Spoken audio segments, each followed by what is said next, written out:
Here's something nobody tells you about personal finance. The advice isn't the problem. You already know you should save more, spend less, and invest early. Everyone knows that. The problem is that knowing it changes nothing, because knowledge doesn't run on autopilot. Systems do. So in this video, I'm not going to give you more advice. I'm going to give you one system. 10 minutes a month.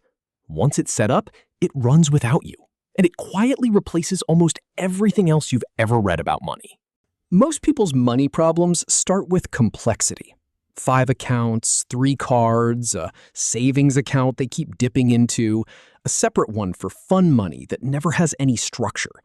Complexity is where good intentions go to die, because every extra account is another decision point, and every decision point is a place willpower can fail. So step 1, simplify down to the minimum number of accounts that actually serve a purpose. 1 spending account, 1 savings account that's slightly annoying to access, different bank, no card linked to it, a few clicks of friction. That's it. 2 accounts can run an entire financial life. The fewer decisions your system requires, the more likely it survives a bad week. This is the single highest leverage move in personal finance, and almost nobody does it properly. The moment your income lands, not at the end of the month, not whatever's left, a fixed percentage moves automatically to your savings account. Start at whatever feels almost too easy.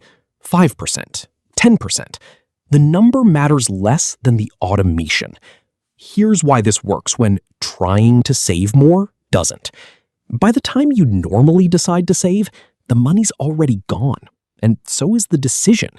You're not relying on your future self to be disciplined. You've already removed the choice from them entirely. Pick a number that feels meaningful to you. 50 pounds, 100 pounds, whatever stings a little. Any purchase above that number gets a mandatory 24-hour pause before you buy it. Not because you're not allowed to buy it, just not yet. This single rule kills the vast majority of impulse spending, because impulse spending depends on impulse.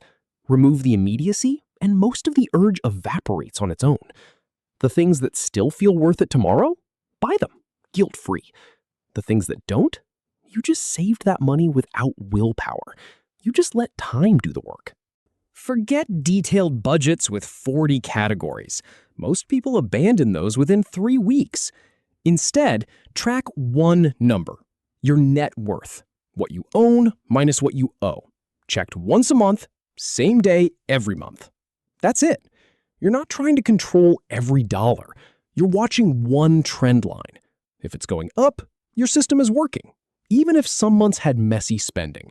If it's flat or going down, something in steps 1 through 3 needs adjusting. One number, 60 seconds, once a month. That's the entire budget. 4 moves. 1 account structure that removes complexity. Automatic transfers that remove decisions. A 24-hour rule that removes impulse. And 1 number, checked monthly, that tells you everything you need to know. Set this up once. It genuinely takes about 10 minutes. And you'll have replaced most of what finance influencers, books, and courses are trying to sell you. Not because the other advice is wrong, but because advice you have to remember to follow is advice you'll eventually stop following. A system you set up once just runs. That's the system. 4 steps, 10 minutes, set it up once. No budgeting apps, no spreadsheets, no willpower required. The only thing standing between you and this working is the next 10 minutes of your life. So close this video, open your banking app, and start with step 1. And if this is the kind of content you want more of, real systems, not generic advice, subscribe. I put out a new video every week, and the next one might be the one that changes everything.